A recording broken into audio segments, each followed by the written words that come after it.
सीधा आपको भुवनेश्वर से लाइव लिए चलते हैं, जहां लोकसभा अध्यक्ष ओम बिरला का भुवनेश्वर दौरा है।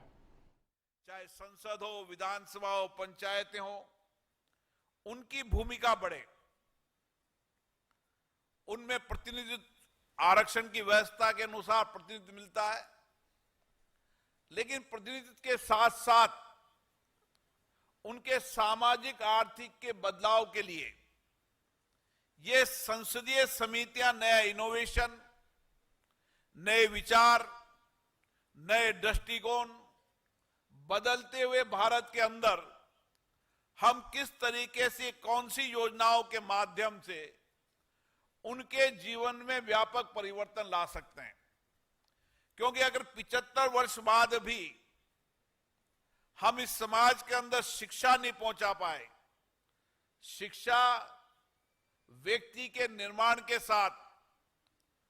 उसके जीवन के अंदर नए परिवर्तन का सबसे बड़ा आधार है, और इसीलिए हमारी संसदीय समितियां जहां शिक्षा हो, आर्थिक संसाधन हो,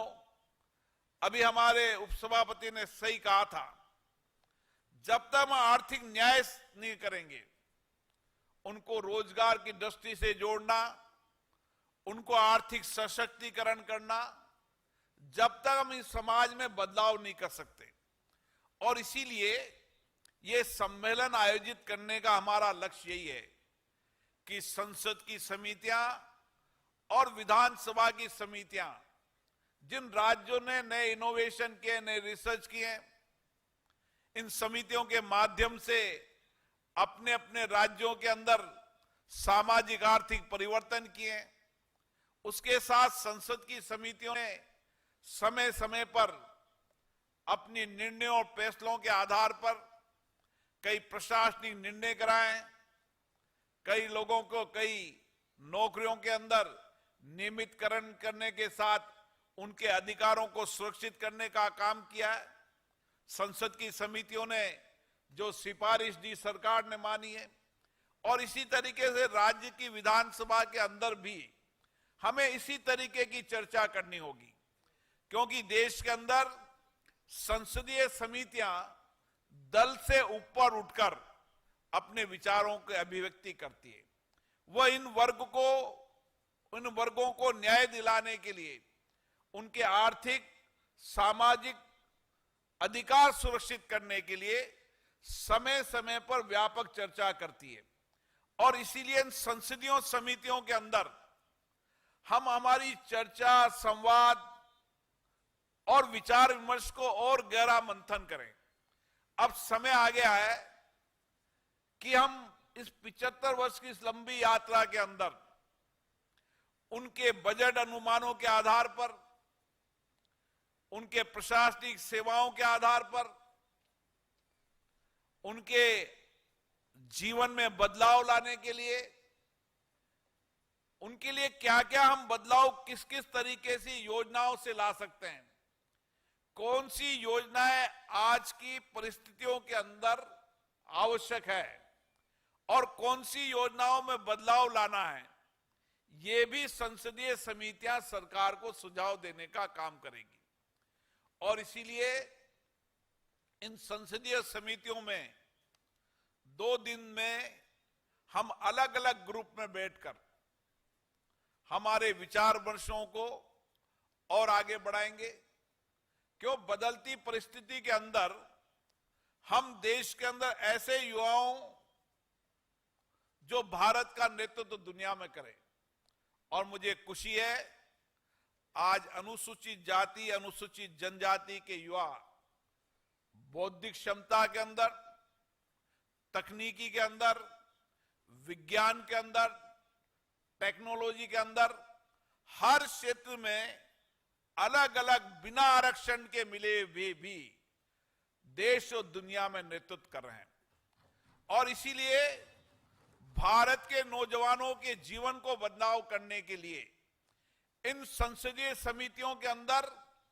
शिक्षा से लेकर, तकनीकी शिक्षा के लेकर, डिजिटल शिक्षा से लेकर, विज्ञान और टेक्नोलॉजी शिक्षा के अंदर हम सरकारों को सुझाव दें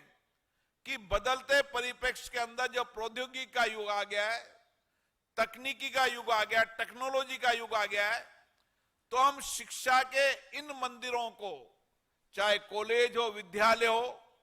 उनको कैसे और बेहतर केंद्र बनाएं, उनको और किस तरीके की सुविधाएं उपलब्ध करा सके, ताकि वह अपनी बौद्धिक क्षमता के नए इनोवेशन से भारत की प्रगति में योगदान दे सके। और इसी के साथ हमारी महिलाएं भी, चाहे अनुसूचित जनजाति की महिलाओं, उन्होंने देश के अंदर अलग अलग क्षेत्रों में बड़ा प्रतिनिधित्व किया है। आज हमें खुशी है, जिस धरती पर हम बैठे हैं वह आदिवासी क्षेत्र से आने वाली महामहिम राष्ट्रपति बनी, आज भारत का नेतृत्व कर रही है, दुनिया के अंदर भारत के विजन, भारत के दृष्टिकोणों को बता रही है, हमारे लोकतंत्र की ताकत को बता रही है कि गांव में बैठकर एक व्यक्ति सामाजिक न्याय के आधार पर देश का राष्ट्रपति बन सकता है, प्रधानमंत्री बन सकता है, मुख्यमंत्री बनता है। यह हमारी सामाजिक न्याय के लोकतंत्र की ताकत है। और इसीलिए हमें इन सारे वर्गों को जोड़कर, जब तक अगर हम देश को आगे बढ़ाना है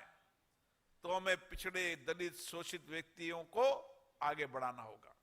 हमें भारत को अगर समतामूलक देश बनाना है तो हम उनको अधिकार और न्याय की आवश्यकता के अनुसार उनको अधिकार देने होंगे। और इसीलिए ये संसदीय समितियां समय समय पर अपने विधायी अधिकारों और संरक्षण में काम करती है, और जो विधायी अधिकार उनको मिले हैं उनको सुरक्षित करने का काम भी करें। और इस संसदीय समितियां अपने अपने एससी एसटी के लोगों के हितों के लिए प्रभावी उपाय भी करें, और उनके लिए उनकी निधियों का समुचित उपयोग हो। बजट आवंटन की समीक्षा करते हुए जिस विषय के लिए बजट आवंटन हुआ है वो विषय, उन विषय वस्तु में बजट हुआ, लगाए नहीं लगाए। और कई बार हम संसदीय समितियों की समीक्षाओं और विधानसभा की समितियों में देखते हैं बजट आवंटन हो जाता है लेकिन बजट का ठीक से उपयोग नहीं पाता। ये भी हमें विचार विमर्श करने की आवश्यकता है। इसलिए एससी एसटी के कल्याण की योजनाएं भारत सरकार ने, राज्य सरकार ने, सभी राज्य सरकार और भारत सरकार ने समय समय पर एससी एसटी के कल्याण की योजनाएं भी लागू की। अभी हमारे मंत्री जी बता रहे थे, धरती आबा, जनमन, ऐसी बहुत सारी योजनाएं हर विधानसभा के सदस्य को, हर लोकसभा के सदस्य को उन सारी योजनाओं की जानकारी होनी चाहिए, और उन योजनाओं के माध्यम से समाज के वंचित व्यक्तियों को कैसे अधिकार दिया जा सकता है। सरकार ने योजनाएं बनाई, बजट दिया है, उनको संवैधानिक अधिकार दिया है, उनको विधायी अधिकार दिया है। है समितियों की के केंद्र बिंदु के अंदर उस बजट आवंटन से लेकर, उनके विधायी अधिकार से लेकर, उनके संवैधानिक अधिकार से लेकर तमाम चीजों की समीक्षा करने का काम इन संसदीय समितियों में कर रहे हैं। और इसलिए इस 50 वर्ष के अंदर संसदीय समिति के अंदर अलग अलग अध्यक्षों ने एक अच्छे सुविचारित निर्णय और फैसले किए हैं, जिसके आधार पर कई निर्णय फैसले सरकारों ने किए, कई निर्णय फैसले राज्य सरकारों ने भी किए। इसलिए संसदीय समितियों की बहुत बड़ी भूमिका है, और इसीलिए संसद और राज्य विधानसभाओं ने मिलकर यह फैसला किया है कि देश के अंदर और राज्य विधानसभाओं के अंदर जितनी भी संसदीय समितियां हैं वो एक जगह बैठकर आपस में विचार विमर्श कर उन संसदीय समितियों के कार्यक्रम को और कौशलता से कैसे बढ़ा सकते हैं। हम उन संसदीय समितियों के अंदर जिस राज्य ने अच्छा काम किया है उस राज्य के अच्छे इनोवेशन, अच्छे विचार, अच्छे दृष्टिकोण, अच्छे निर्णय अन्य राज्य कैसे ले सकते हैं। इससे राजनीति और लोकतंत्र के अंदर यही हमारी ताकत है, विचारों से अवगत होना, दृष्टिकोण से अवगत होना, अच्छे विचार दृष्टिकोण को लेना, नई टेक्नोलॉजी का अपनाना, और इसीलिए संसदीय समितियों की भूमिका देश में बढ़ रही है, क्योंकि संसदीय समितियां दल से ऊपर उठती है। क्योंकि हम राज्य लोकसभा विधानसभाओं के अंदर जिस तरीके की चर्चा संवाद होना चाहिए, उसकी कमी के बारे में हम सब चिंतित हैं। जो भाषाओं का उपयोग होना चाहिए, जो आचरण व्यवहार का उपयोग होना चाहिए, उसके लिए भी हम चिंतित हैं।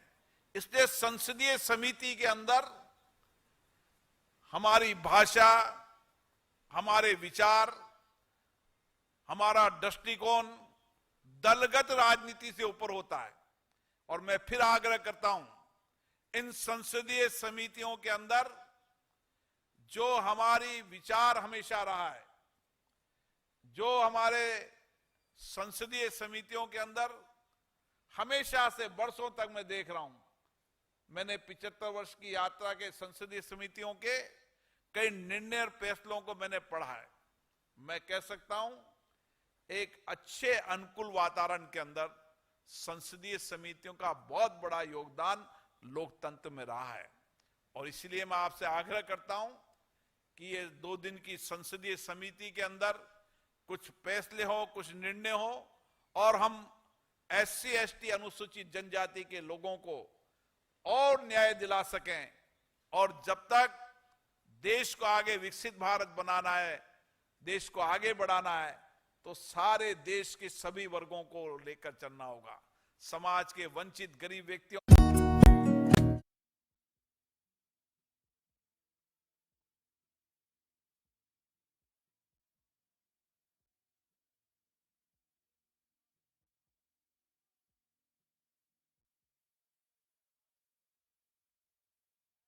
और समता मूलक भारत बनाने के संकल्प और विचारों के साथ यहां जाएंगे। और आप सभी को बहुत बहुत धन्यवाद। मुझे आशा है इस धरती से कुछ अच्छे फैसले होंगे, निर्णय होंगे। और इस सम्मेलन को आयोजित करने के लिए मैं यहाँ की विधानसभा के अध्यक्ष जी को बहुत बहुत धन्यवाद देता हूं, और संसदीय समिति के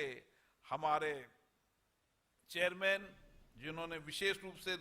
रुचि